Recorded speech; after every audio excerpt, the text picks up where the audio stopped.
So you think that you can tell us how to live our lives, never questioning the source from which your moral code derives. You think that suffering is part of some great plan that's been devised. I wonder,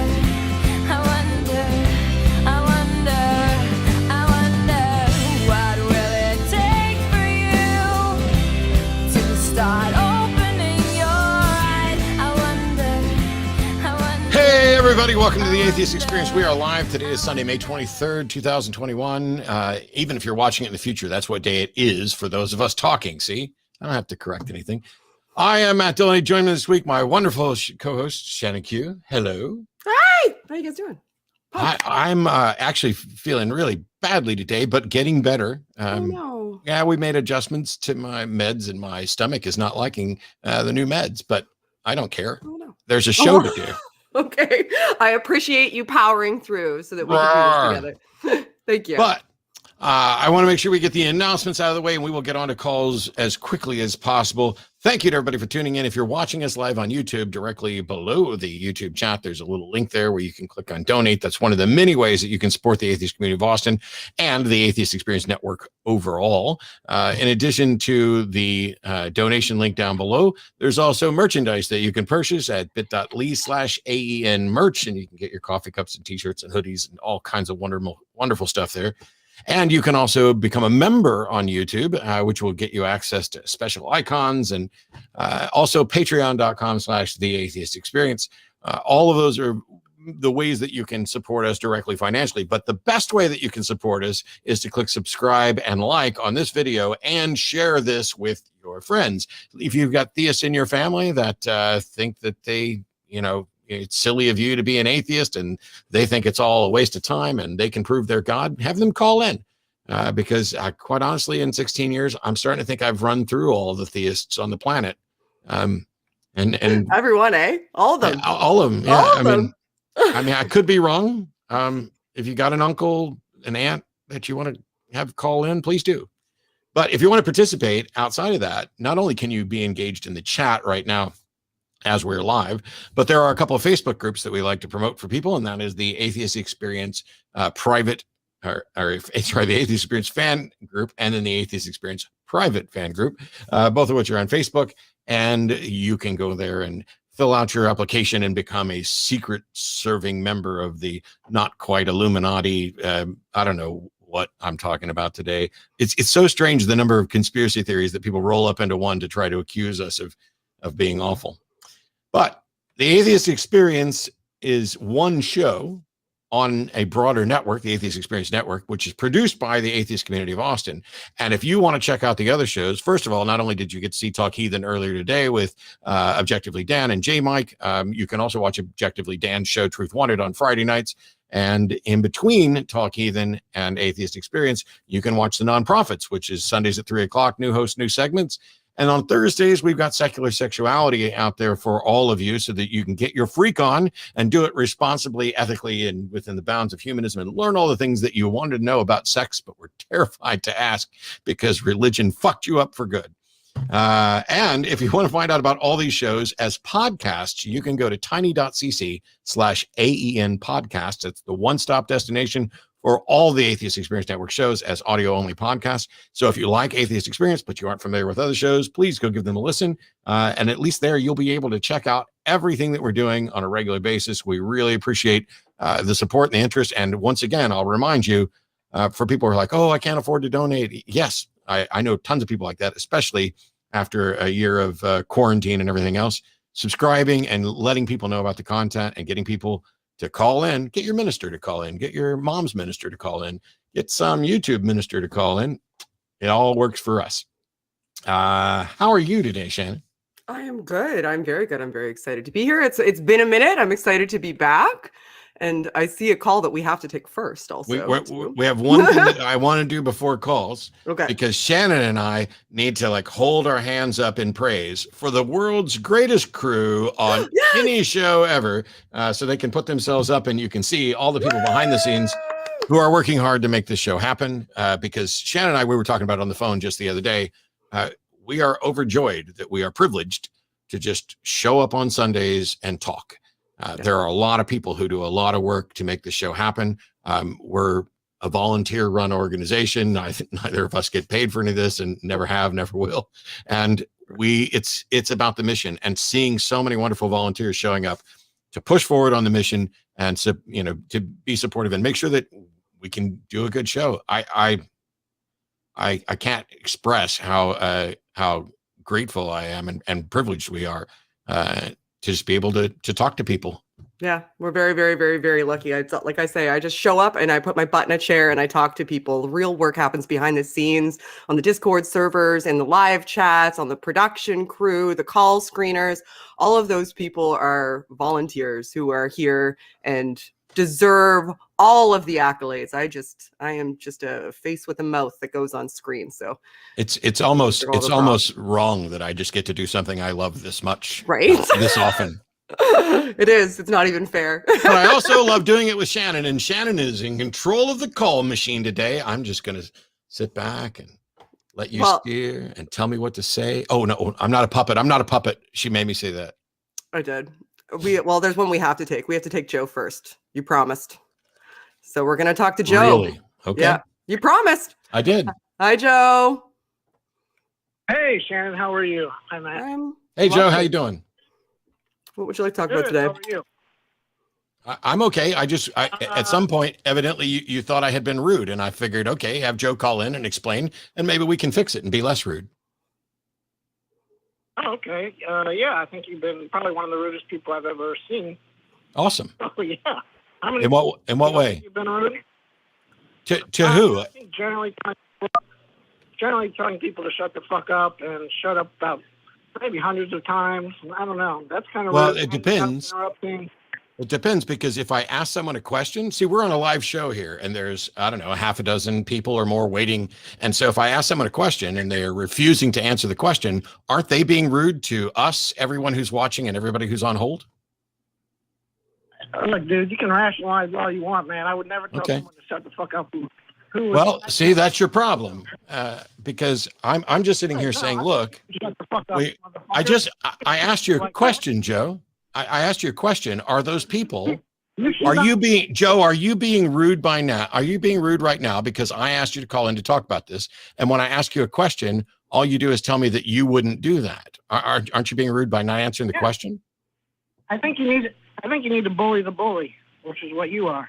But I'm not bullying anybody. I didn't make a call. You called us.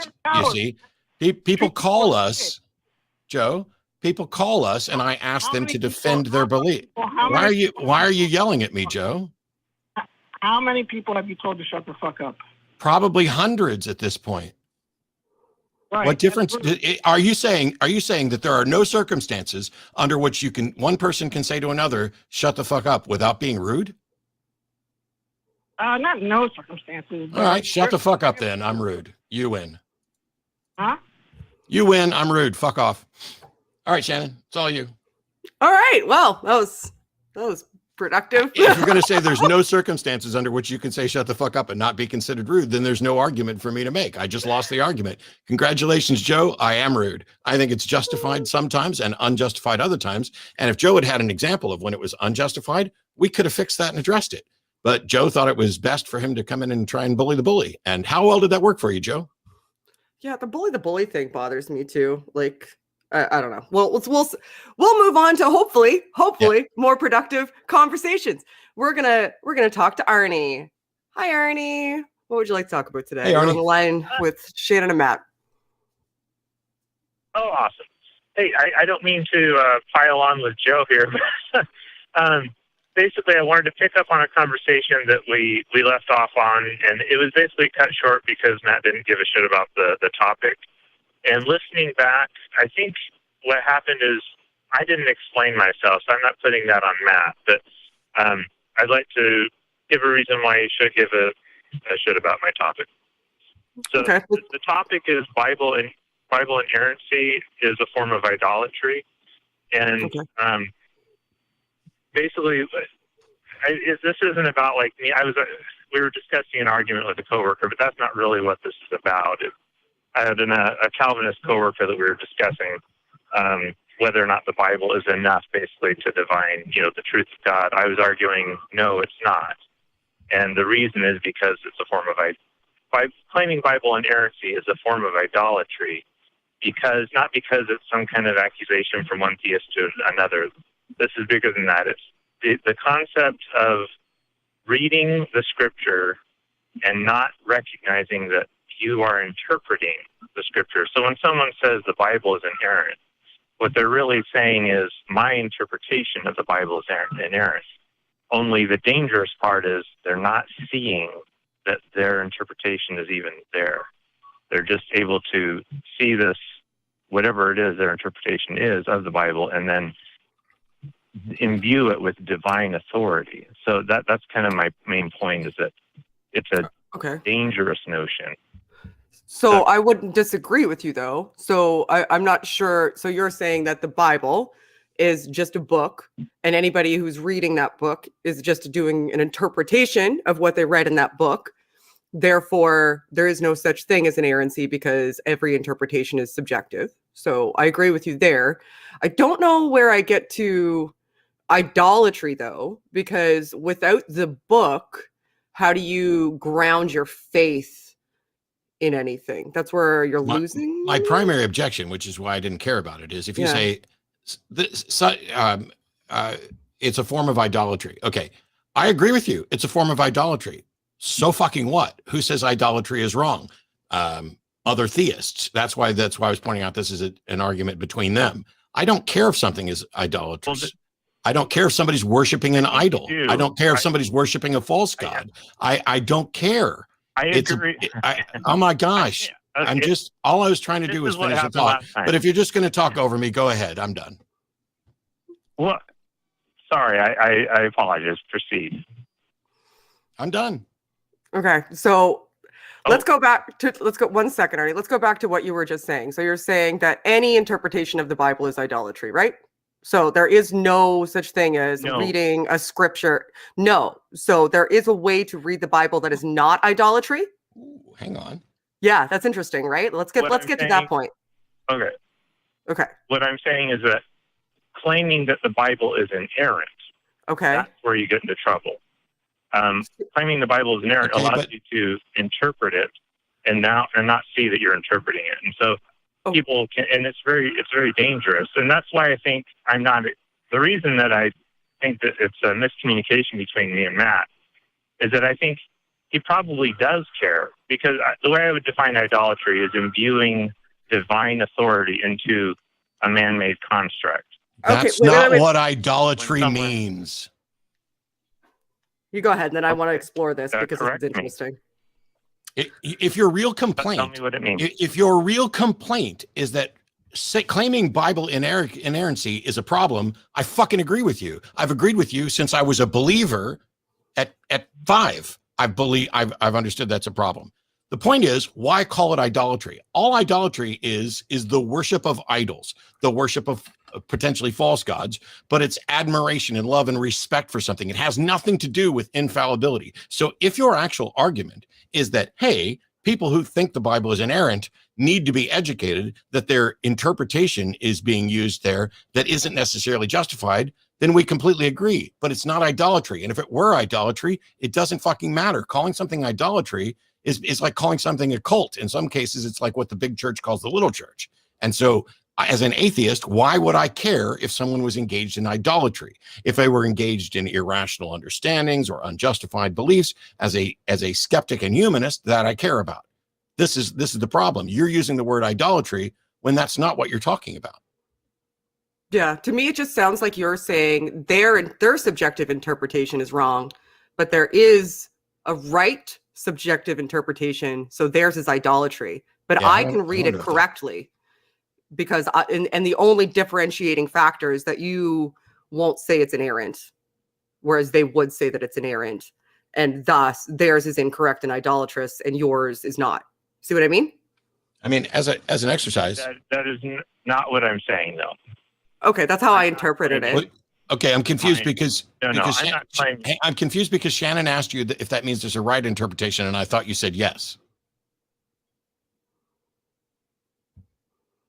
Well, whether or not there's a right interpretation isn't what. Yeah, that's. I'm not claiming that I have the correct interpretation and that someone else's interpretation is wrong. I'm saying that to even say that a human being can read a written thing, there's a problem with all scripture, not just the Bible. Anytime you say, here is the authority of God in written form, someone's going to read that. Wait, Did you ever see the book of Eli? One sec. So I'm so sorry to interrupt you, but I need to stick on this point for a second. Okay, so 1 second. Sure. So you're saying that the issue here, so let me put it this way: the book itself could be inerrant. The issue is that people will never know or don't have the cognitive faculties required to know that it's inerrant. And so anybody who says that it's inerrant and that their interpretation of it is accurate is just definitionally wrong. Is that what you're saying? Correct. How do you prove that? Right. Because let's say, for example, I read in Genesis 1:1, and it says, in the beginning, God created the heavens and the earth. And how do you show that my interpretation of that passage is wrong? Yeah. Well, I think the Bible is basically a Rorschach test. And so it's so full of contradictions. Arnie, I really need you to answer my question. If you're going to assert that human beings cannot read, and by the way, you already screwed your argument up by saying books that are making appeals to divine authority, because the real problem here is language and intent, whether it's divine authority or not. But if you're going to say that human beings can't understand it, how can you show that my understanding of Genesis 1:1 is wrong? Yeah. I can't show that it's wrong. Okay, so then could it be right?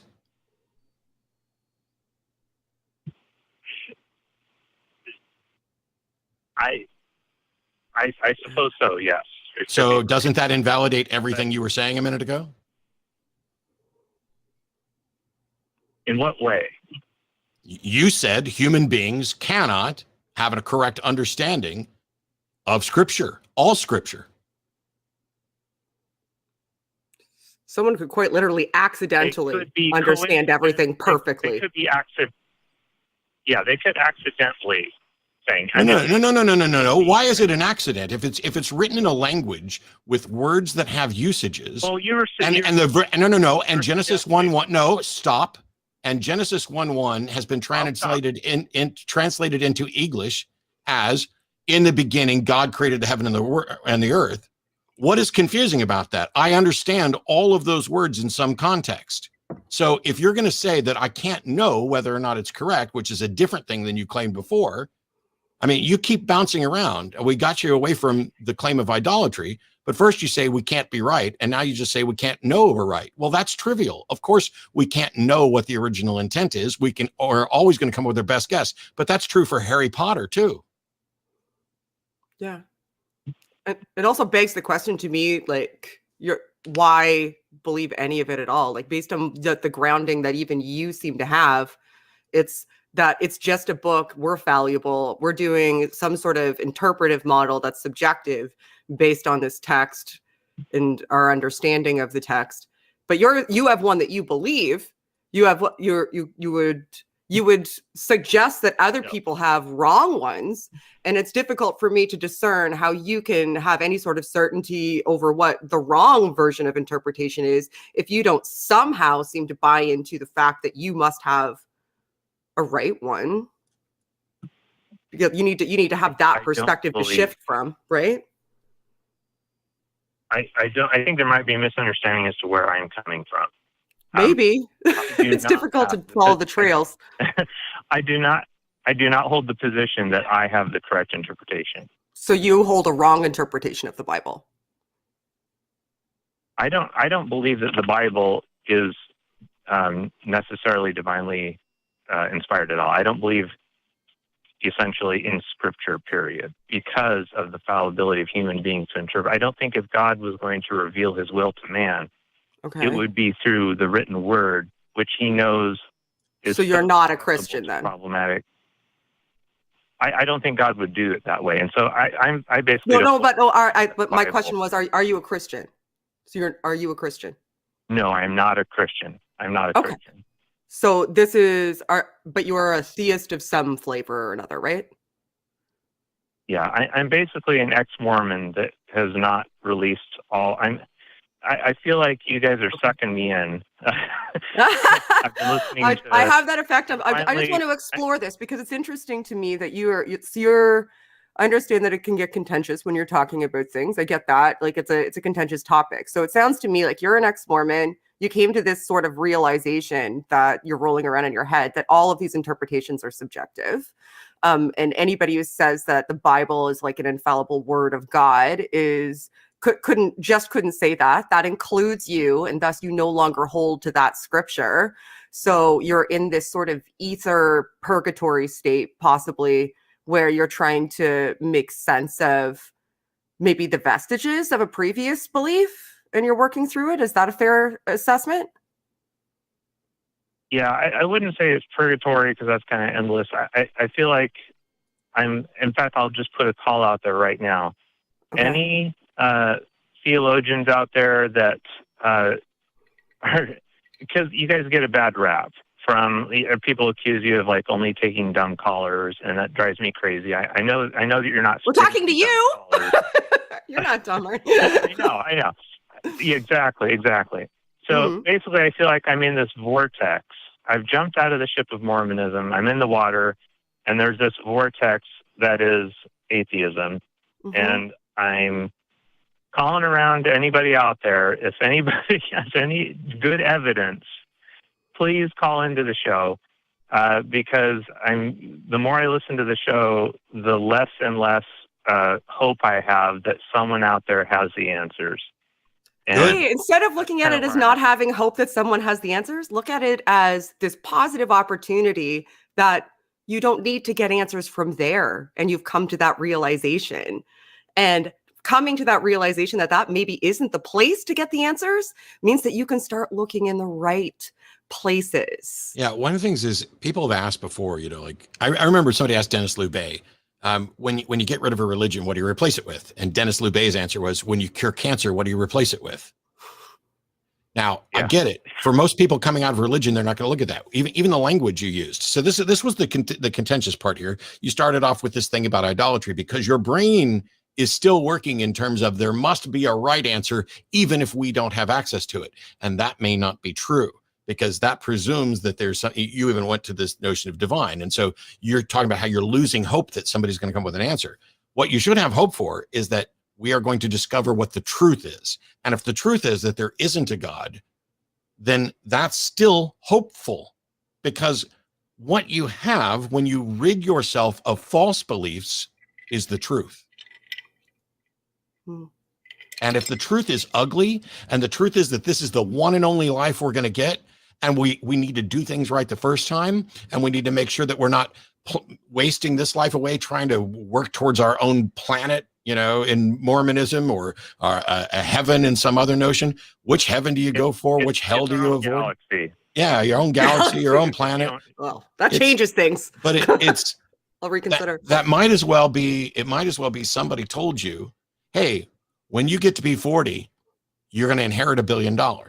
And if you spent your first 39 years behaving as if you were going to be a billionaire at 40, and it turns out you don't inherit $1 billion, you might be completely financially devastated. Your life could be completely ruined because you've been living as if something were true, and it turns out it's not. And that's why we do what we do. Because if in fact there is a God, I'd like to know, Shannon would like to know, but if there's not, it's really disappointing to keep meeting people who are living their life, voting based on these beliefs, determining how they're going to treat others based on these beliefs, determining how to spend their money, their lives, and how they interact with other people based on these beliefs. If in fact they're not true, what could be more tragic than an entire civilization, or the majority of a civilization, sacrificing the one and only life they're going to get in the hopes of something better afterlife? Yeah. And it's a mourning process too. So when I hear you say, I'm losing hope, I want to make sure that I interject, because I heard some of the reason that I asked those exploratory questions is because I heard some of the vestiges of when I was attempting to rationalize on my way out too. And I've heard it in other people, where you get to the point that you're like, oh, okay, like this doesn't make sense. And you start to go through this almost like grieving and self-assessment process. Like, how did I believe that? Is there a way I can continue to believe that? What would that look like? And once you come out the other side of that, you do have a degree of grief. So I just want you to know that, like with most grief, there's another side of it. You come out the other side and there's still beauty, there's still life, there's still you. There's just a better, newer version of you that possibly understands themselves and the world a little bit better and gets to move forward with that knowledge, feeling more whole and not less, and not needing something from the outside to justify themselves. So I'm glad that we got to this portion of the call. So I appreciate you calling in. And the last clarification on the idolatry thing, now that I know more about where you're coming from, there's certain language that only makes sense in the context of religion. I know what idolatry means, but I don't have a problem with idolatry. It's not like there's anything out in the secular world that says it is wrong to worship false idols, or it is wrong to revere these false things. And so when you say something like that, like, hey, people need to understand that when they're claiming the Bible's infallible, that's idolatry. You might as well have said, if they claim the Bible isn't infallible, it's a sin. Because the concept of sin means nothing to me, because it doesn't exist in reality. Nor does it to me now. Yeah. Great. Okay. Well, I feel like this was productive. I think we ended well, Arnie. I hope you felt that we understand you a little bit better this time than last. And I appreciate you calling back so that we could work through the clarification process together. And I wish you luck in the rest of your journey. Call back again sometime and let us know how it's going. Yes. Thank you so much. All right, thank you. Not a problem, Arnie. See you later. I like that call. Yeah. I like it when they go away. You didn't anticipate them going. I love that. We all learn stuff. I learn stuff on this show every week. I learn from you. I learn from callers. Despite what some people think, I am not just sitting here trying to shut everything down and saying, no. That's cynicism, not skepticism. But I have done this for a while. So I have specific questions. And so when somebody calls in and says, oh, don't you think that claiming the Bible is infallible is equal to idolatry? My answer is, I don't care. I just don't. What I care about is whether or not it's rational, whether or not it's true, whether or not there's good reason to believe it. And so that's the direction I was trying to go, to getting to move away from the religious language. And when he wouldn't go there, it's like, okay, how do we move forward? And so you asking him those questions actually helped me hear some things in him that made me realize that he must be questioning. Yeah. And then you asked the questions based on what you heard. That's how we all get better at this. This is not the thing I love about doing this show isn't, oh, it's Sunday, I get to go in and hang up on people and claim they're stupid or whatever else. That's genuinely not what this is about, even if it feels that way sometimes to some people.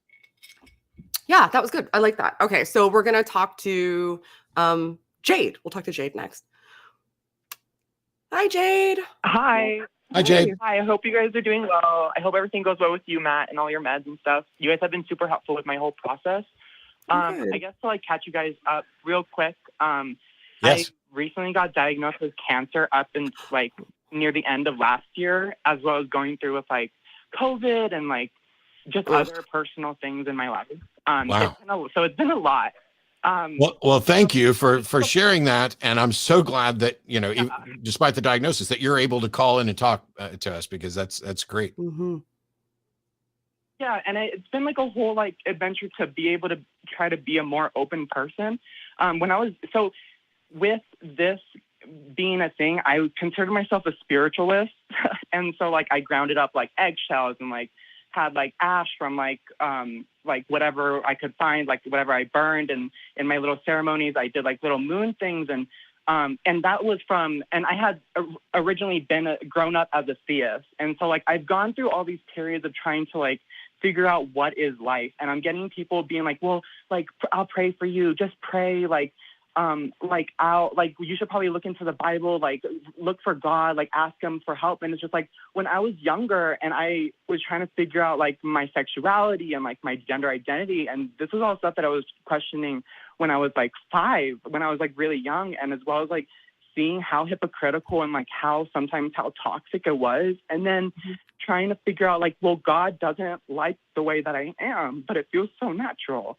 And so, like, I remember, like, praying so much and being like, God, like, help me out, like, tell me I'm not, like, show me a sign. And so it was like, I would get, like, these thoughts of, like, well, you're not okay. And then there was a moment after I walked down the aisle and I considered myself saved, I was still, like, feeling like as if I was rejecting this part of myself. And so, like, I would still pray. And then that thought of, like, you're not okay just turned into, like, it almost felt as if, like, my thoughts had evolved. And I was like, these are your thoughts. Like, these aren't, like, this isn't God telling you anything. This is you just trying to find comfort in what it is. And so, like, and then that year, it was 2014, and like, the whole, you know, we're allowed to get married, like, gay marriage was, like, allowed.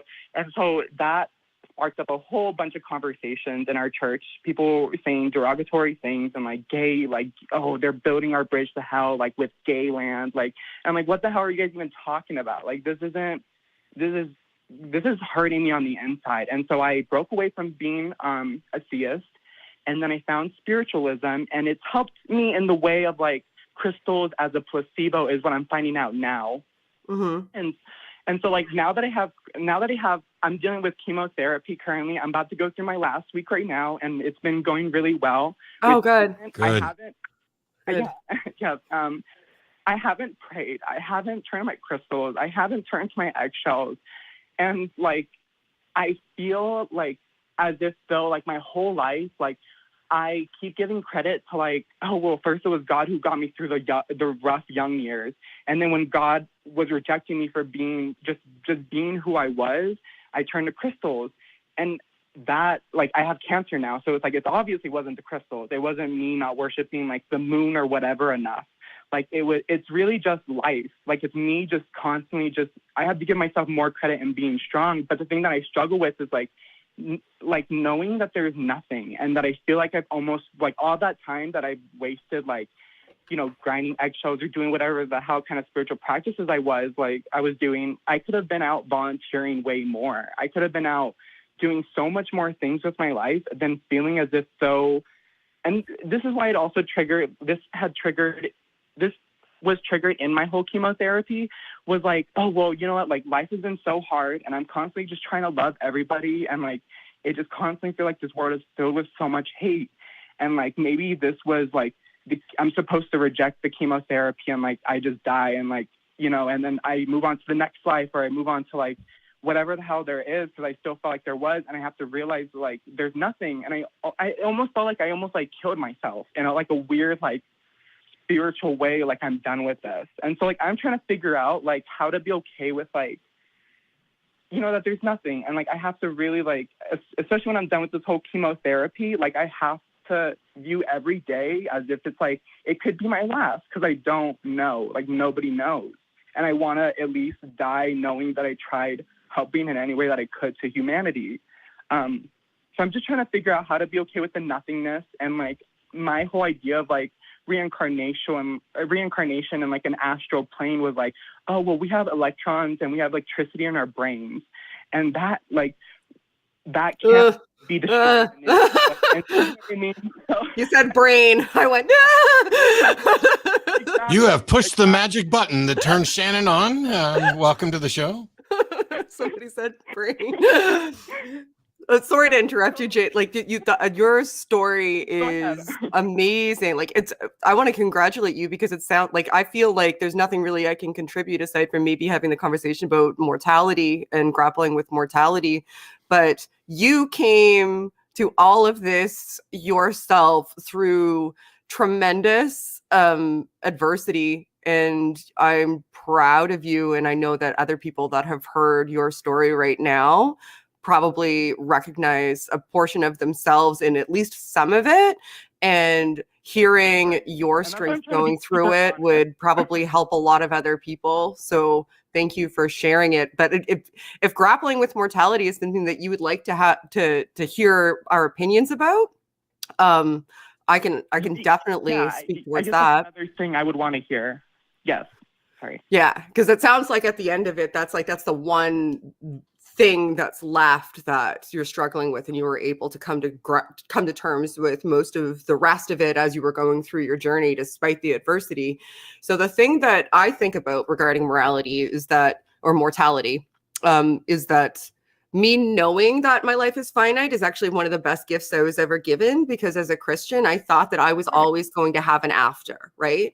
So I didn't ground as much now as I needed to, but I also always thought that I was going to be forgiven, basically regardless of what I did. All I needed to do was ask to be forgiven, and I could absolve myself. Losing that grounded me in the fact that I need to be responsible for my own actions, and that was something that happened here and now, and also pointed me towards understanding that what I do now and who the relationships that I have now are essentially all I have. But when it comes to the end is the end, I can't remember who said it, but maybe it was even Matt that said that Probably not. but it was, what's it going to be like after I die? Basically the same as it was before I was born. That is Right. that is Right. attributed to Mark Twain. I was dead Okay. a billion years before I was born and was never bothered by it one bit. Yes, exactly.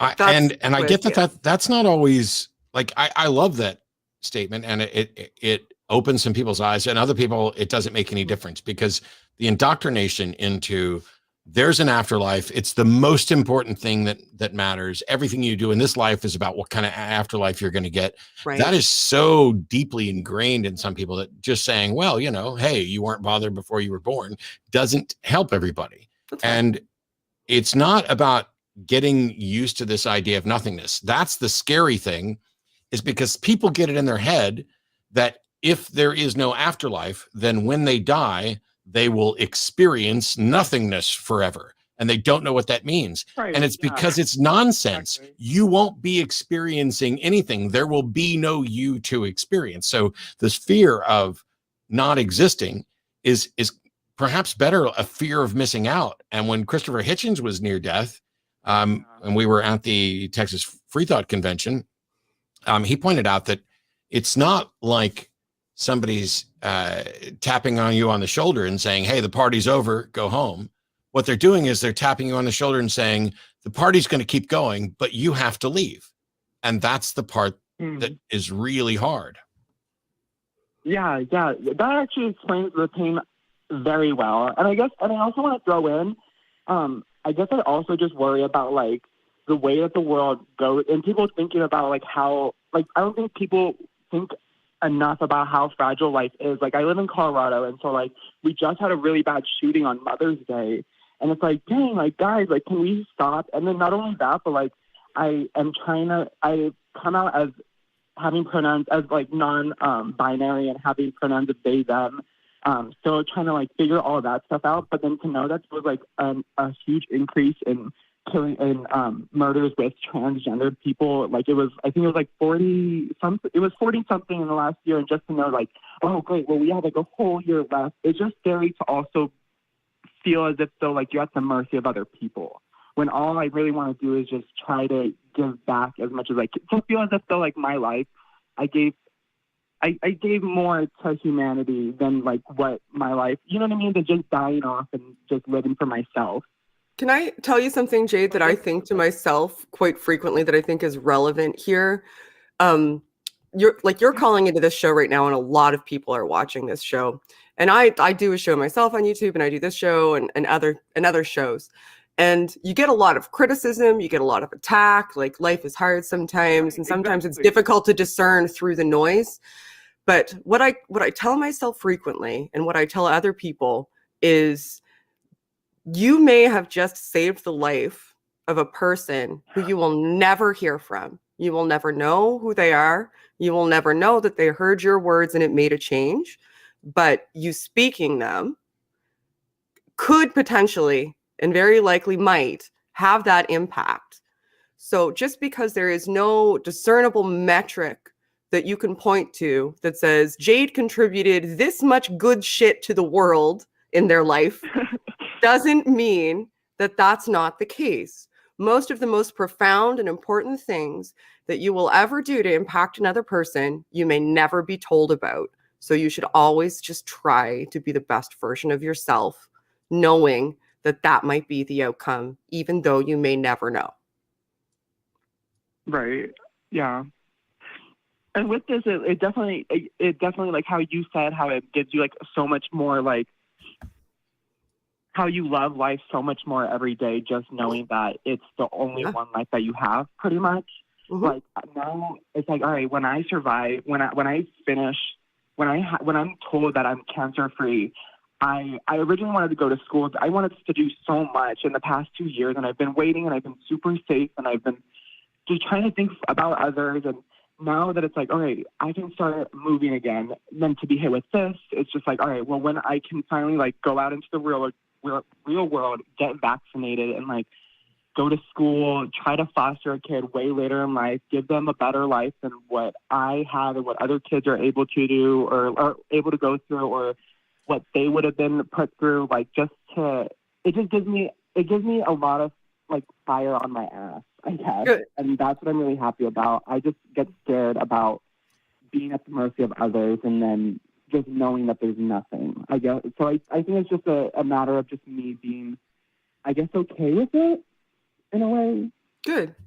Jade, we are going to leave you on that note because I think that's a positive note to leave on, despite your current fears. That's a natural thing to have. We all have them. And I wish you luck on your journey to work through them. And I appreciated hearing your story today. So thank you for calling in.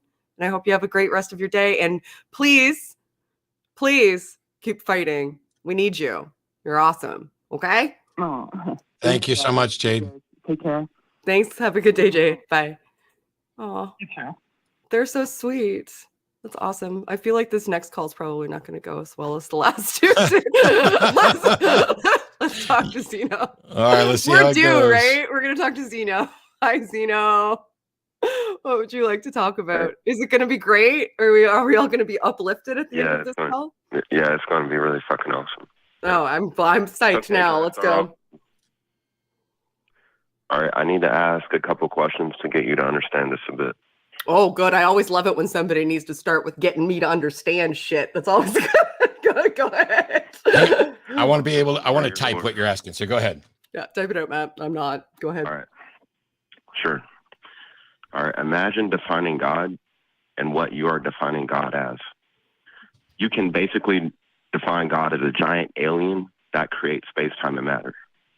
Or you could call that alien a God. So inversely, that alien to someone else could be a God.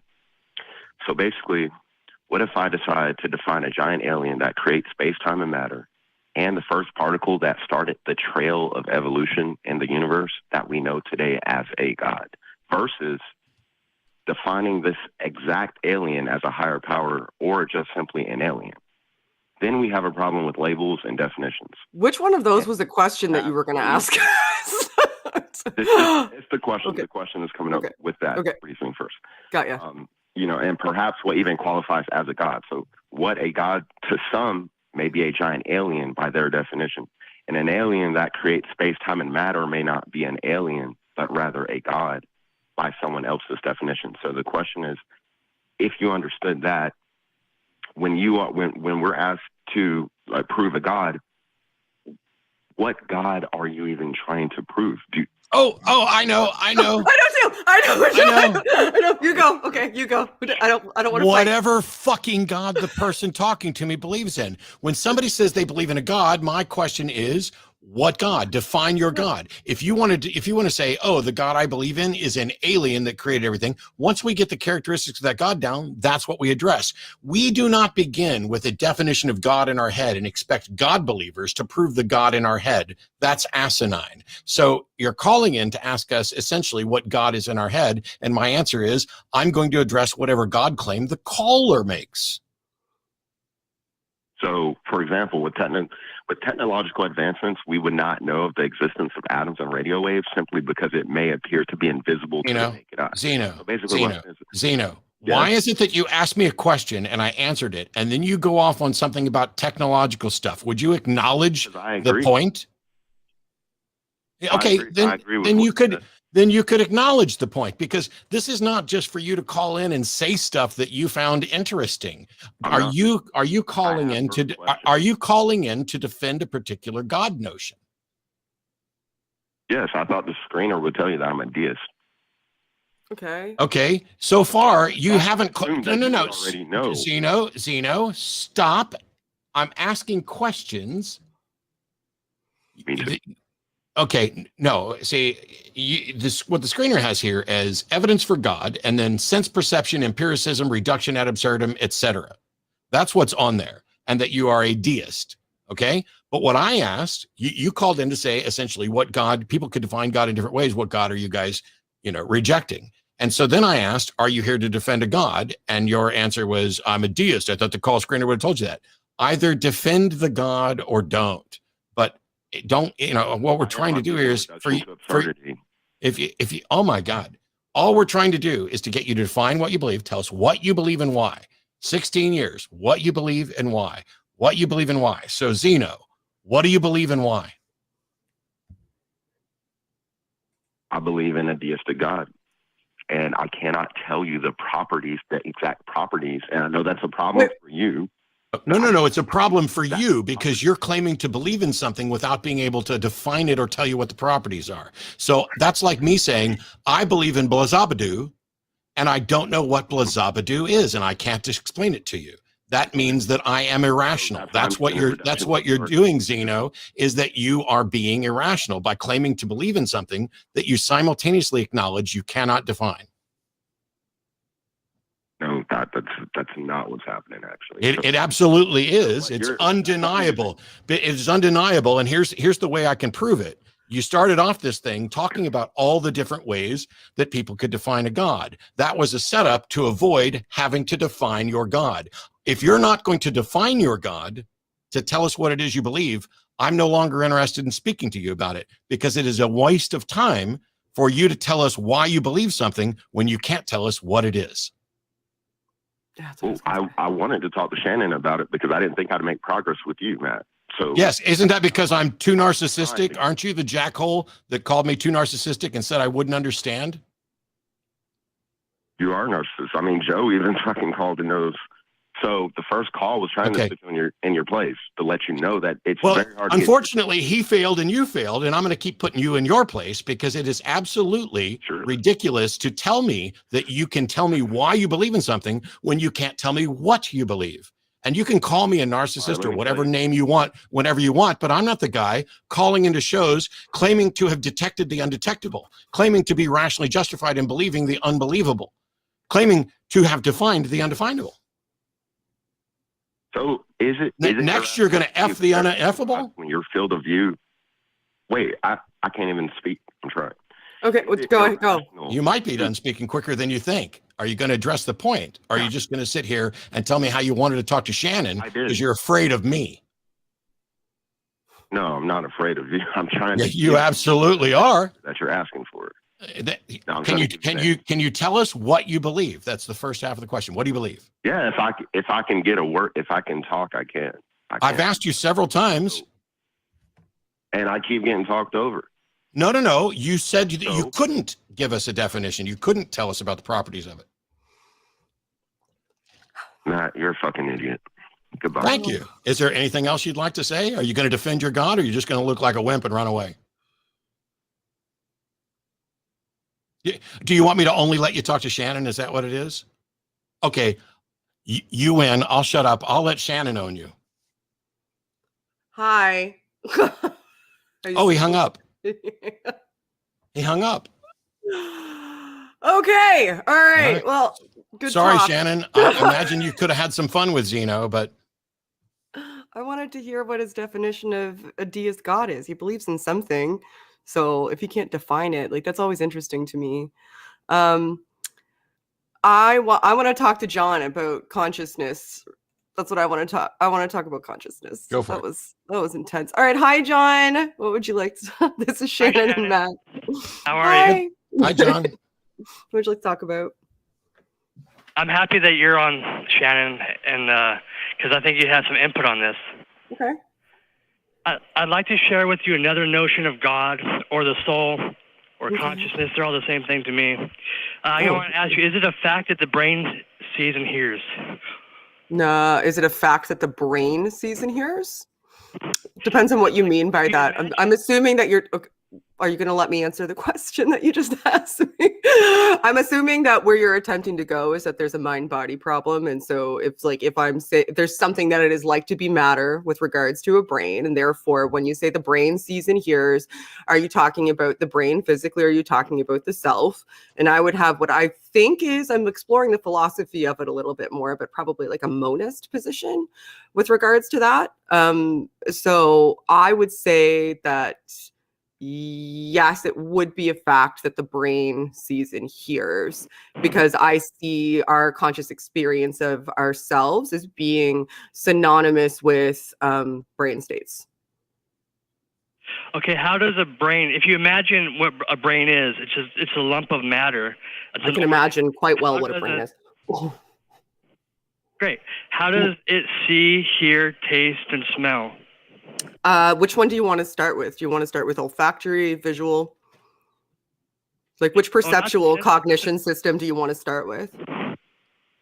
The brain itself. Because the brain, would you agree the brain is made out of brain cells? No. No. Well, I mean, if you're talking about cells that construct a brain, then yeah, I guess they're each individual cells of the I need brain. to interrupt for 1 second. Okay. The crew should probably go ahead and put Shannon up in a one shot. You good, Matt? Okay. I'm good, actually. This is going to be fun. Good. Okay, so I want to get back to your other question, though, John. You said, like, how does the brain process either vision or olfactory senses or taste? So do you want the answers to those questions? Because I could start with the visual system. It's actually really interesting. We could talk about that if you'd like. Did you want to start with vision? Let's just skip the eyes and the ears. Let's skip the eyes and the ears and just go straight to the brain. What in the brain is, there's an image in my brain. I'm looking at an apple. What in my brain is seeing that apple? The brain cells? Okay, so when you're looking at an apple, the light that bounces off the apple hits the back of your eye, and there's rods and cones on the back of your eye on your retina. And they have a photosensitive protein. That photosensitive protein changes its shape and constitution slightly based on the wavelength that hits it. It travels through your optic nerve, across the optic chiasm, goes through the midbrain structures, and into the occipital lobe, which is at the back of your brain. Once it hits the occipital lobe receives that change in constitution of the proteins that are on your cones and rods that are in your brain. And it recognizes them by comparing them against by some midbrain structures like the hypothalamus. It'll look at your memory. It'll go through some reticular formations that are in your brainstem, and then ultimately the thalamus, and then up to the prefrontal cortex, so that it can compare things that have previously been perceived with a contextual realization of that mental state, so that you will have a visual experience. Now, if when you're saying that an image appears in my brain, there's not like an apple, there's not like a picture of an apple on the back of your brain. But what we can do if you're looking at an apple is we can measure the effect on your retina against the activity in your brain. And without knowing, for example, that you're looking at an apple, we can tell you that we know that you're looking at an apple by looking at the activation network. So it seems to me that, like, I get that that's not necessarily what you're asking, but that's how that visual system, like on a super high level, works. What this all seems to kind of boil down to for you probably is that there is a mind-body problem. So why is it that there is something that it is like to be matter? And inarguably for us, that matter that we would be referencing would have to be the brain. There's demonstrable evidence that anything that's resembling an experience has to take place there, which is why we're talking about brains. Otherwise, we'd be talking about our fingertips, right? Like I can remove my fingertips and still have experiences, but if I can't remove if I did even a minor injection to the reticular formation that sits in the brainstem underneath my thalamus, I would no longer have conscious experiences. That's just a fact. So that's why we're discussing the brain. Now, if you want to talk about why there is a mind-body problem, that's an interesting philosophical conversation that God doesn't answer any better than science answers right now. It's just a problem that everybody has. So is that what you're attempting to do by demonstrating that mental states aren't the same as brain matter, or it like are we both kind of wasting our time right now?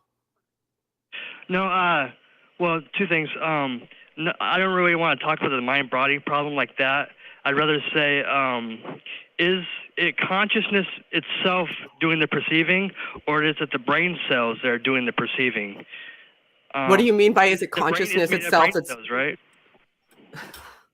Like the brain is made of, so like it is a brain, it is made of cells. So the cells that it is made of are definitionally brain cells, but there are varying types of cells. So there's soma, which is, sorry, they're all the same? You didn't just say they're all the same. No, they're all similar. They all have cytoplasm, they all have RNA, they all have DNA, right? All the cells, they're different variations of the cells, but they're all cells, right? They all have... Well, I mean, right? So do you know what the difference is between like white matter and gray matter in the brain, for example? Like it would all constitute cells, like everything at a cellular level, especially if you're talking about a living cell, of course, it's going to have cytoplasm and stuff, right? Like I get that, but I think you may be not understanding the difference between like what a neuron is and what white matter in the brain is, and what other like because there's other components of the brain that don't consist of soma, cell body, from neurons, but are in fact like axons and dendrites that are extending from those neurons constituting the white matter, and they function in incredibly different ways. They do very different things. So I'm unsure what your question is. Like if you're looking at a like, okay, like I'm not sure what your point is, other than it seems to be that you're getting at the mind-body problem, but not maybe understanding that that's what you're trying to get at. I'm addressing the consciousness versus... is consciousness a perceiver, or is it the brain a perceiver? Now, consciousness. So what kind of? So I'm sorry to keep stopping you, but I feel as though we're going to go down too many rabbit trails if I allow you to keep going much further past your actual question. So when you're saying is consciousness as a perceiver, are you some sort of substance dualist, like, or do you think that there's something outside of the brain that's perceiving stuff that interacts with the brain somehow? Is that what you think? I would say that the consciousness is the soul, but we don't have to call it that if it's a trigger word. I could just say is consciousness a being. I'm not triggered by the word the soul. It's not a trigger word. I'm very, very desperately attempting to kind of discern what your understanding is of the brain at all, so that I can figure out what your argument even is outside of it just being the mind-body problem. Yeah, because sorry, but since I laughed, I figured I'd go ahead and jump back in here. Okay. Basically, John's entire concern is what is consciousness and where does it come from? What is the observer? And so yes, he's advocating for mind-body dualism because what he thinks the answer to consciousness is the soul. But the problem is that's like saying what is the explanation for electricity, and you say electricity, because all you're doing is using a different word or the same word or whatever word you want to point to this. And so while we haven't solved and don't understand everything about consciousness, what we do know is that everything that's ever been attributed to the soul, like I would be interested in what John's definition of the soul is, because everything that's ever been attributed to the soul that has been identifiable is a function of the brain. Memory, identity, preferences, things like that. There's nothing about a soul that has been proven to exist or be true, which is not a function of the brain. What's left? Consciousness is the soul. Well, you can assert that all day long. Congratulations. All you've done is substituted a word. You haven't done anything to edify or explain or expand our understanding of consciousness. You just prefer a different word. Yeah. Yeah, sure. We don't have to use the word soul at all. But I'm trying to figure out what in a cell organelle, is it the ribosome that does the perceiving? What in the brain is doing the perceiving? It is an organ made of cells. In your brain, I'm not sure that it's working. Okay, it's John, I really want to get through to you right now that you are just talking about the mind-body problem. You are just talking about why it is that there is anything that it is like to be matter, right? So that is, You keep telling me that's not what you're doing. And I'm certain that's what it is. And you and I would both acknowledge that there is a mind-body problem. Why is there something that it's like to be matter? Now, you maybe approach it differently than I do. And there's approaches to solving that problem that I drastically disagree with. For example, substance dualism. I drastically disagree with substance dualism. And one of the reasons that I do comes back to those cell membranes that we were talking about. When we have neurons in our brain, those neurons fire to release neurotransmitters so that we can have any kind of experience at all, right? So that we can move, so that we can see, so that we can think, so we can do anything. And that cell membrane, in order for it to fire, has to have a specific constitution of sodium and potassium ions on either side of it. And then it has to have the mitochondria inside that cell, inside that neuronal cell, produce a chemical called ATP. And that ATP opens the channel so that those sodium and potassium ions can transfer back and forth across that cell membrane in order for that neuron to fire.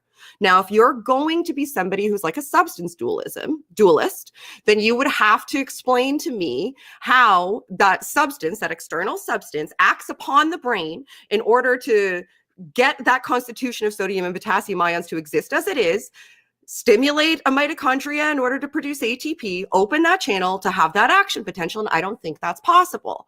Now, there are things like panpsychism that's kind of interesting, or pantheism, that are kind of interesting ways that people look at solving this problem from a philosophical standpoint. None of them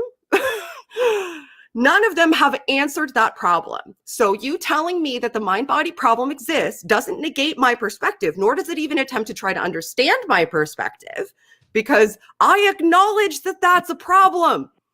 No, so I'm not sure what you're even trying to get at. I mean, so first, I have a couple quick questions, John. Do you know what an emergent property is?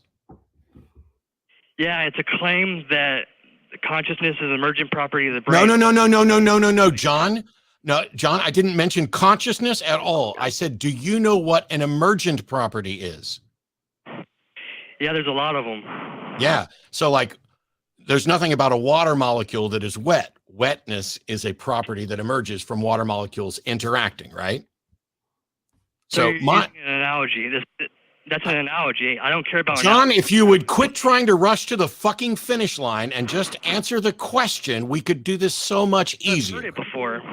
Well, then why did you fucking call? Why are you wasting our time? If you're not willing to do this, because my next question for you was, if I'm barely John, I've been silent for ages. Would you let me finish my fucking question?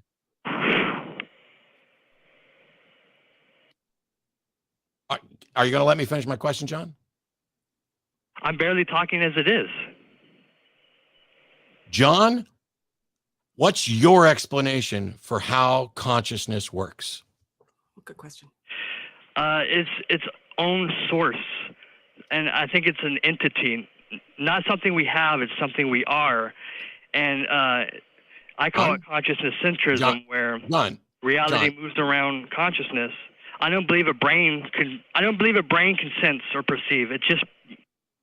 Okay, I've now muted you because you don't think a brain can sense or perceive. When I'm asking you how it works, I don't want you to tell me what you think happens. I want you to tell me what justification you have. When I say, how does consciousness work? You think you have a solution to consciousness, something that philosophers and scientists haven't really sorted out, but you think you have one.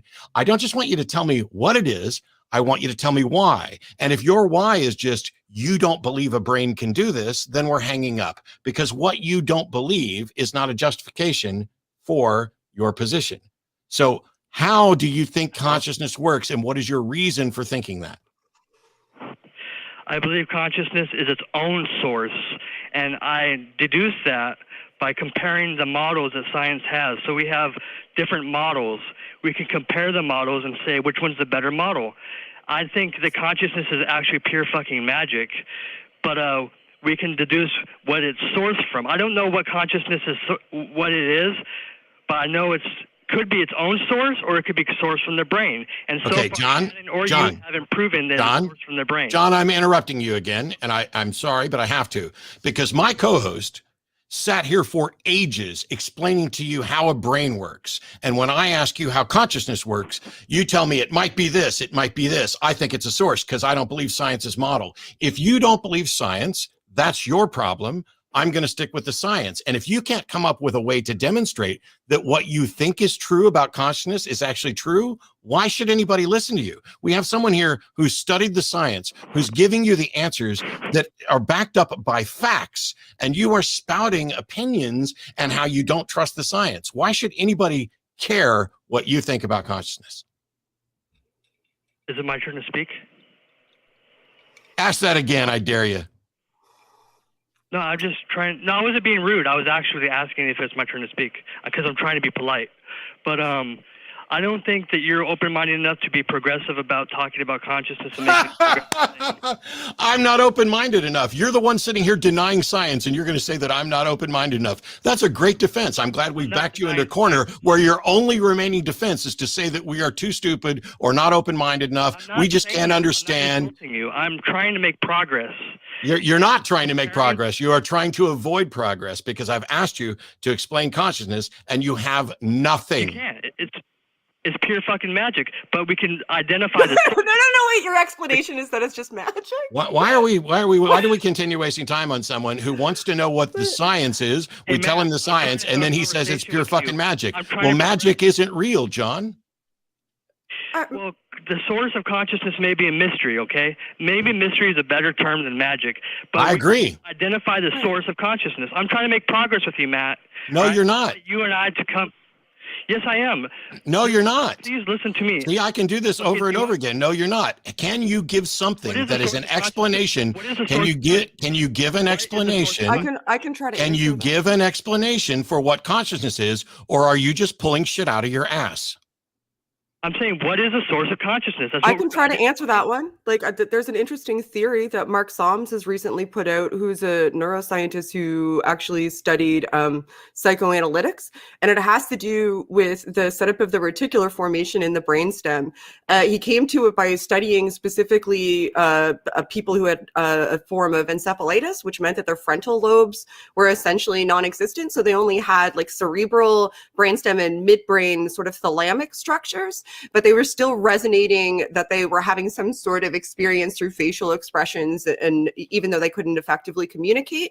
And because consciousness, we think of consciousness as a more high level. We think of it more so as like logic centers and rationality, and less on an emotional level. He has a theory that's very, very intriguing that that has to do with the reticular formation being this sort of seed of consciousness, where from an emotional perspective, and that our rational processes are built on top of it. And some of the reasons that he has for supporting it are we have nociceptors like throughout our skin, for example.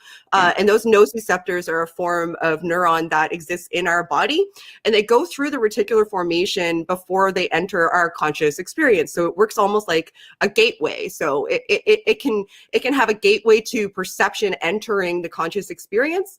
And one of the reasons that it kind of shuts down almost 80% of those sensations that our neurons are having before we get any conscious experience of them is because it's deemed unnecessary by the reticular formation to give us that conscious experience. So the reticular formation, and it's one of the only things in the brain that if you damage it to any degree, you will lose the ability to even have conscious experiences. Not just like something about who you are will change. Like if you mess around with your frontal lobe, like you can fundamentally change who you are, but you'll still have conscious experiences. So that can't have anything to do with consciousness. Same with split brain, you'll still have sort of conscious experiences. But this, when you drill down, does make sense from a parsimonious standpoint too, because it would make sense that any sort of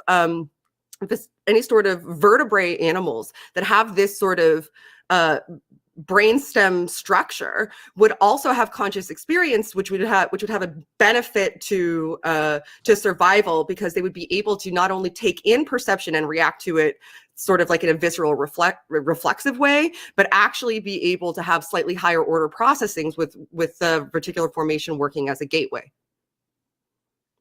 So you've identified the source of consciousness. It's a posit. It's an interesting posit that's worth exploring. It's a new theory. His book's called The Hidden Spring. Let me ask a really easy question, John. we don't have an explanation for consciousness, and you don't have an explanation for consciousness. So what should we identify the source? John, do you not know what "so" means? I'm in mid fucking sentence. So if neither us nor you have an explanation for consciousness, what's the point of this discussion? I never claimed to having I said the source of consciousness. What is the source? We can identify the source, not in it. John, why couldn't it be the reticular formation that I just mentioned? Why is the point of your conversation about consciousness? How does this relate to a God? Well, okay, we could call consciousness God. Why? If you want what to end? Like, for what reason, though? It's just semantics. Like, I don't understand how this is progressing. Like, isn't what I just said kind of interesting? Doesn't that make some degree of sense? Like, he doesn't know what you said. John has no comprehension of anything you said because he doesn't trust the science. He thinks it's all magic, and he wants to recall consciousness God, which doesn't get us any closer to proving that a God exists or anything else. John is a monumental waste of my time. You're not progressing. Oh, John. Okay, this is going in circles. John. I don't the understand anti-science guy gets to tell me I'm not progressing. Go away. Ad hominem attack. You're nothing. No. It's not a fallacy, dumbass. It would be, if I said you were wrong because you're stupid, that would be an ad hominem fallacy. But an ad hominem attack isn't a fallacy. If I'm just identifying that you started by saying that I can't progress, and then you're the one who can't actually progress, that's not an ad hominem fallacy. Yes, I will. What do you want me to call you? I will call you anything you want. What would you like me to call you? No, FaceTime me, you and me, at your house, and we can make some progress and not just put on a show for the audience, because you're putting on a show for the audience. I'm looking for... Okay, so now you're accusing me of not honestly defending the propositions. You're never getting anywhere near my house, guaranteed. Okay. And you're not going to have a conversation with me because you don't care about science and you are not willing to talk about the subject. No, you don't. Shannon's been sitting here explaining science to you, and your response is that it's fucking magic. Consciousness. I don't know why Shannon hasn't hung up on you yet, so I'm taking over. I'm gonna do. Goodbye. I already did it. Okay. I'm not going to sit here and be told that I'm being dishonest and putting on a show for the audience when the caller is saying it's pure fucking magic. Well, I agree that we don't have a current good explanation for consciousness, but there are a number of different models that have been proposed. And all of the models that have been proposed that are likely to lead us somewhere are the ones that Shannon was trying to tell you about, the ones that are within the bounds of science. Because when the scientists sit around and go, gosh, it's just pure fucking magic, we should just quit. That's like, that's how they end up like John.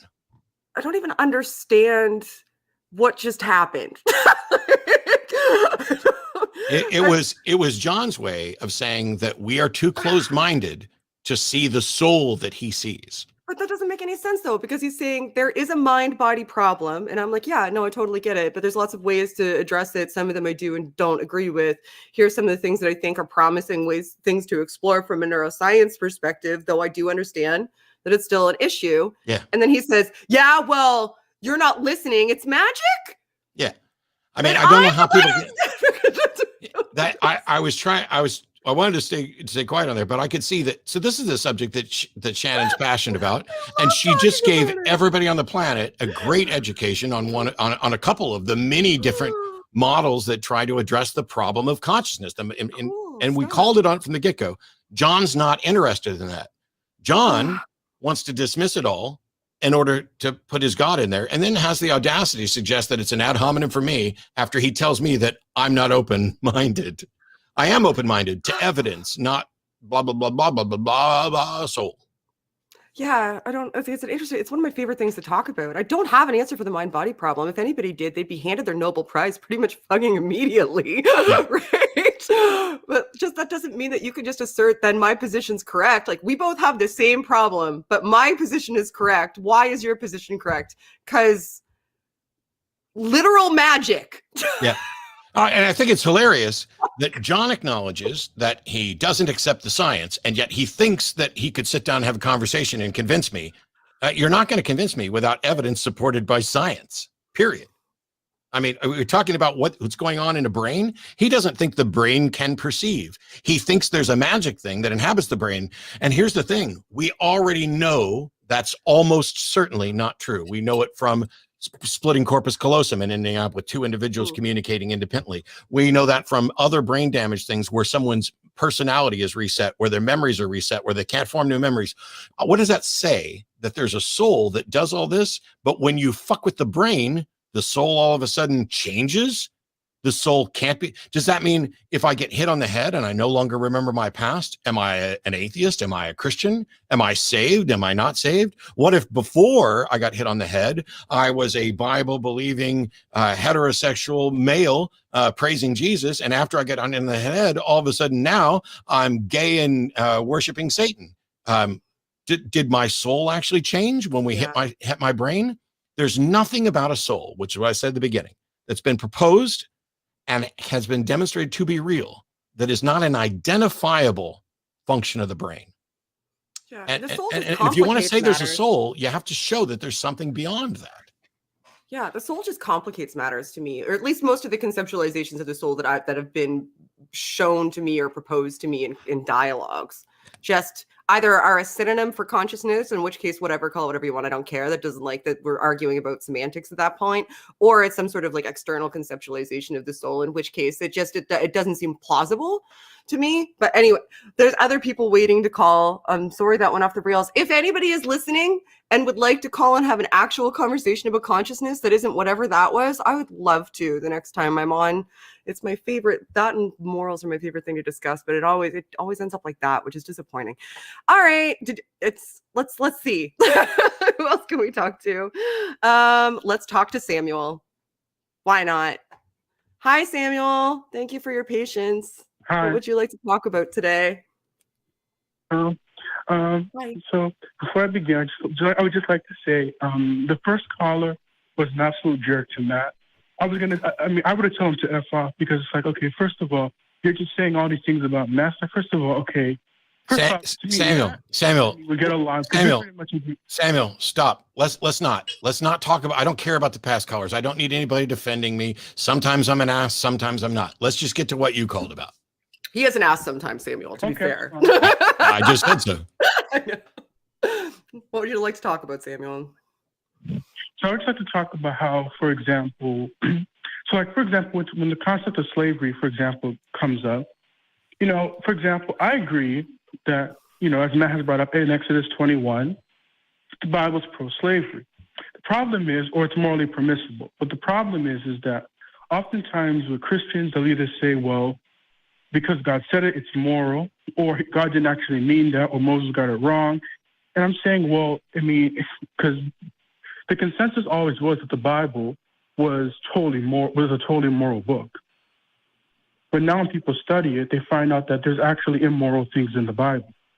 Mm-hmm. So now it's like Christians they're rechanging their doctrines in order to try to make the Bible actually appear moral.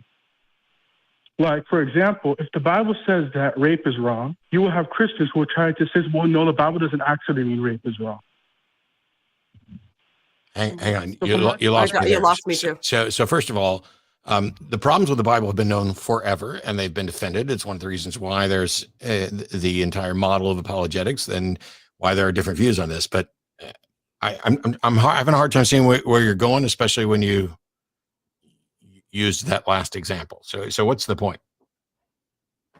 Well, the point I'm making is that so, for example, there was a pastor who was essentially saying that, as far as slavery is concerned, that, people today, for example, he basically was trying to say that everybody who is saying that the Bible says that the Bible is basically saying is pro-slavery. His point is, well, everybody who states that is wrong and they're misinterpreting the Bible. But when I read Exodus 21, it basically has it as being morally permissible. But his logic is that, well, you have to understand that this is Exodus 21. He was saying is what Moses wrote. That, for example, that this God is not the one who's telling Moses to write all of these laws in Exodus 21. So what I was saying was, well, if it's Moses who wrote Exodus 21, then why do people say that the entire Bible is inspired, when clearly they'll say, well, some parts were just written by men with no inspiration from God? So you would need to ask them. I mean, you're telling us something that, obviously we've observed many, many times that, hey, different people interpret the Bible in different ways. Some people claim they got it right. Some people claim they got it wrong. And there seems to be no way to tell who's right and who's wrong. I mean, we kind of touched on this earlier today. Okay, I was just calling to bring it up because I just noticed that, to me, there's a lot of, like, say, defending on and it's not just, for example, the concept of slavery. I mean, for example, you have the whole thing of stoning gays and all this other stuff that I disagree with. But I mean, see, from my perspective, even if the God of the Bible is true, I mean, I kind of agree with your position that I wouldn't worship him just because of all of the moral but questionable things in the Bible. But I would, like, if there's evidence for me to prove that the God of the Bible is true, I would believe it. But I wouldn't necessarily worship, or neither do I actually even revere a lot of the characters in the Bible, because most of them are pieces of shit, as you've acknowledged, most of the time. But, a good sugar bar. But I mean, yeah, I agree with you, and it's problematic, but I don't know how to fix it. When we figure out how to fix it, then Shannon and I will be out of a job. Yeah, exactly. Or a volunteer position anyway. And we've only got a limited amount of time left, Samuel. So I think we are going to let you go and move on to the next call because there's lots in the queue, and I just took up a lot of time, like, on the last call. so thank you for calling. Call us back again sometime. See you later. Bye. Okay. Thank you. All right, I want to talk to George. Oh, Today I choose violence. Hi, George. What would you like to talk about Shannon, today? setting me up. You're the best friend ever. I'm not. I don't know why you talk to me. Hi, George. Hey, George. How you doing? Talk about? I can't Hello. wait. Thanks, man. Hi, Matt. How are you? I'm So okay. excited. Evidently, you have issue with something I said, so let's see if we can fix it. Yeah, I mean, I have a question basically. It's in regards to one statement you made in the previous show, and basically, I'm gonna paraphrase now, and you can correct me if I'm wrong. Oh, I will. But you said something along the lines that even if a God existed, you would not listen to what he has to say because he is an evil SOB. It depends on the God. So actually, we just kind of addressed this just now. Here, I'll make it easy for you. If the God of the Bible is real, and the Bible accurately describes that God, then that God is an immoral thug, and I will believe that he exists, but I won't worship him. Okay, perfect. Okay. I have a question. If a God exists and he has an infinite amount of knowledge, doesn't he therefore has an infinitely greater potential to know what right is compared to humans? So first of all, infinity is not a quantity, so you can't have an infinite amount of something. But if God knows everything, then yes, he knows, but that doesn't mean that he's necessarily good. See, and so if the God of the Bible is accurate and he permits people to own other people as slaves and to beat them, then he's not moral, and I want nothing to do with him. It also begs the youth pro too. I agree with you with your assertion there that he could know what Christ is, but chooses to believe to give us the opposite information. But no, not human. Okay, go ahead. My question is, if a human is confronted with two decisions, one decision to believe whatever God has to say, and one decision to believe whatever a human has to say, and we know that God has infinitely more knowledge or much more knowledge than a human. I don't know that. He has a greater potential. No. George, you don't know that. You're a human. You don't get to assume that God knows more than you. You would have to be shown that. And unless you're a God, you can't know whether or not God is correct. And so if a God comes to me and says, hey, go kill this other person, my answer is going to be no, fuck off. That's immoral. Okay, but I'm assuming that we know that, though. I'm assuming that we know that he has an infinite amount of knowledge. No, okay. we don't. How could you possibly know that, George? If I come to you and I introduce you to me and two other people, and I say one of us is a God and is all knowledgeable, how could you know whether or not that's true? Yeah, I agree with you. In reality, we don't know, but this is just theoretical. Wait, okay, George, I just want to make sure that I understand what you're doing here. So you're saying, you're creating a hypothetical that definitionally, you're saying, let's say God exists. Let's say he knows everything. Yeah. Let's say morality is grounded in him. Let's just assume all of that. So we're just going to assume my position is true. And then after we assume my position is true already, answer this hypothetical that assumes my position is true. Yeah. Ha ha ha! You can't. Yes, that means my position is true. Like you're saying, well, you we have to misunderstood me. assume God is moral. God knows No, you everything. are assuming. God exists. You're saying assume God exists, assume he knows everything, and assume he No. somehow told you something was moral. And then a human who doesn't know anything and isn't God said the opposite of that. You'd be stupid to believe the human because God exists, knows everything, and invented morality. So why would you, like, you're creating a false hypothetical in order to prove that your position is true. It's weird. I'm not assuming that God exists. I'm just saying that if For your hypothetical, you are. You're saying if God exists, is real, is moral, and knows everything, then No. It doesn't. It doesn't matter if it's a hypothetical. It's a shit argument. Here, George. I'll prove it to you. Let's assume that there is no God. Okay. So, with that assumption, am I right? I guess what you're saying, but I mean, I'm not trying to prove God. Like I'm just reacting to what you said. Wow. Even when I make it simple, you are incapable of understanding this.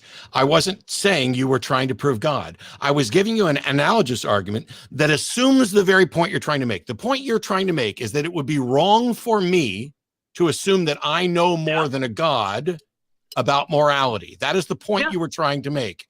And in order to make that point, would you shut up and let me finish? In order to make that point, you wanted me to assume that there was a God who knows everything about morality. it's the same as me saying, assume I know everything that's ever. I am the only entity in existence for all of time, me, Shannon, that knows anything about morality, and that everything that I say, by definition, is moral. Yeah. That in order for this hypothetical to work. And if I told you something was moral and then somebody else told you something was moral, you'd be stupid not to believe me, because definitionally, I just made sure that I'm the arbiter of all things moral to even like as the base premise of this conversation. So no matter what you say, that anything other than saying that you agree with me in this hypothetical is stupid. So boom. It's like that's not a mic drop. You're creating a scenario where you automatically win an argument because you invented a hypothetical where you win by definition. I mean, what I'm trying to do it's a rhetorical No, you don't need to tell us what you can say all day. That's not what you were trying to do. The evidence is there in what you did. You made a circular argument in order to challenge my position, and you lost. So we're going to move on. Hi, that was fun. I love it when somebody calls in. They're like, assume everything that I say is true already. Okay? Are you with me? Now, you'd be stupid to say I'm wrong. I mean, yeah, definitionally. I agree. But what the fuck is the point of I tell you how serious I am about this too, George. I'm less likely to disagree with Shannon than I am to your God if he's real and shows up. That was fun. All right, I think. I have to go. So we only have 2 minutes left. You think we can squeeze one in? Let's try. You want to try Penelope real quick? She's been patient. Yes. Yep. You pull her in. Penelope, we are putting you on the air. Thanks so much for calling. We apologize. We only have a minute or so, but thank you for waiting all this time. Hi, Penelope. Oh, thank you so much for taking my call. Yeah, you were calling back to let us know how it went on your coming out. Yeah. So it's kind of bittersweet. So, with the advice of my counselor, I made a video saying how I came out. And in the video, I set my boundaries. And my dad's initial response was pretty good. He was I could tell he was upset, but he was like, I'll do my best to try to respect your boundaries and all, you know, as good as I could have hoped for. And then we had a follow-up conversation. And in that follow-up, he said that if I had any questions for him about how I got to my position, that he'd love to have that conversation, as if somehow he knows how I became an atheist. Oh, I don't like that. I do. Wow. No, I don't like that. So that means that he's created a narrative for himself. You know how I would respond to that? Dad, if you have any questions for me about how you became a deluded theist, I'll be happy to explain it. It may not be the best relationship retention strategy. Yeah.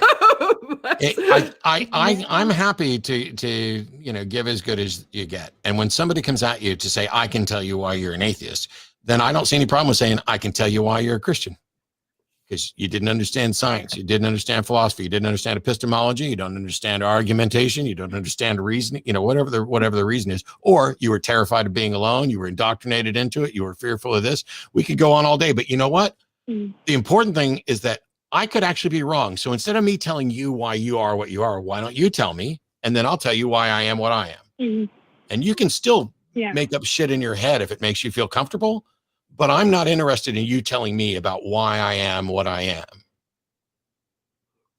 Yeah.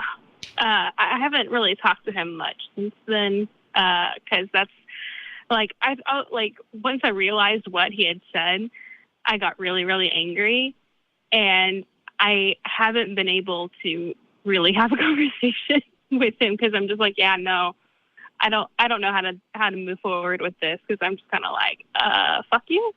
Yeah, I get the sentiment. I don't know. I mean, we're past time, and Shannon's got to run. I want to thank you for sharing that. I don't know. I think you're doing fine.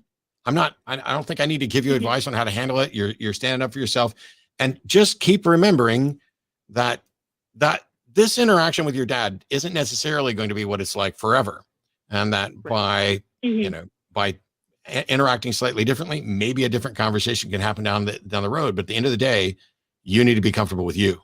So right, and he's processing too, and he may not be doing it in the most healthy way by the sounds of it.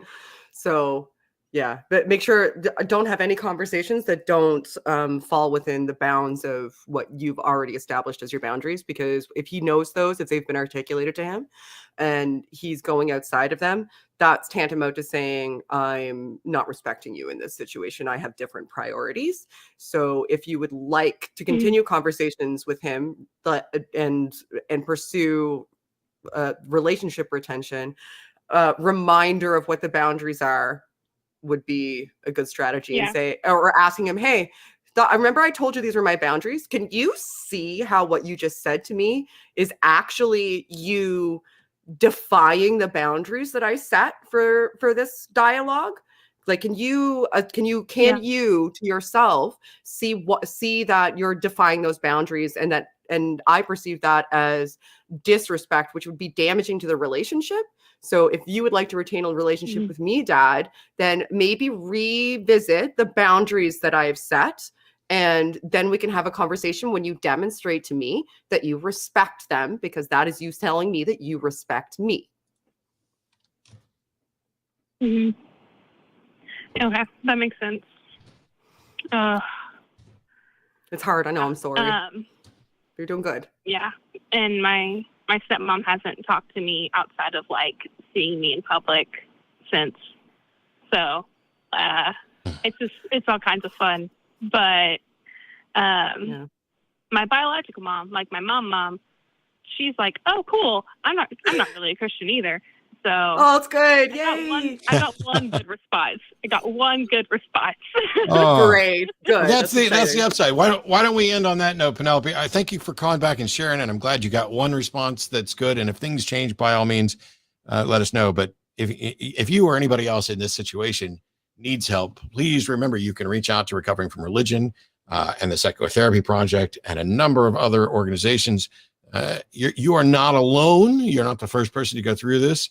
And yeah, if you haven't found like-minded people that you can associate with in your area, well, you can move to Austin and come associate with us. We're trying to get as many people here as we absolutely can. But thank you so much for sharing, Penelope. I wish you all the best and appreciate your candor.